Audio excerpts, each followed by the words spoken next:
2 साल पहले की बात है। तब मैं मम्मी पापा और अपने 2 बड़े भाइयों के साथ एक छोटी सी कॉलोनी में रहती थी, जहां सिर्फ 10 एक जैसी 2 मंजिला इमारतें थीं।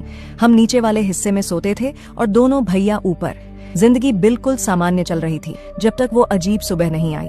उस दिन बहुत तड़के मेरी नींद मम्मी और बड़े भैया आदित्य की ऊंची आवाज से खुली।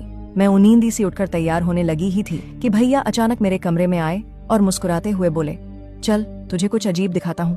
मैं थोड़ा घबराई, लेकिन उनके पीछे पीछे मम्मी पापा के कमरे की खिड़की तक चली गई। बाहर सर्दियों की घनी धुंध छाई हुई थी और हमारी कॉलोनी के सामने वाली सड़क के ठीक बीचों बीच एक आदमी खड़ा था।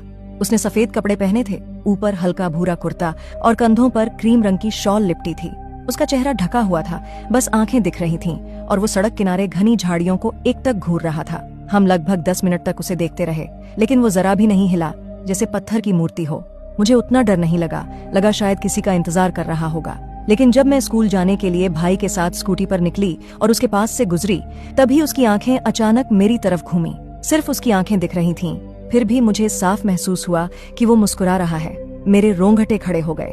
दोपहर में जब मैं वापस लौटी, वो अब भी उसी जगह खड़ा था, उसी दिशा में देखता हुआ। शाम को पापा ने बताया कि उन्होंने उससे पूछने की कोशिश की कि वो वहाँ क्यों खड़ा है, लेकिन उसने एक शब्द नहीं कहा, न ही पलक झपकाई।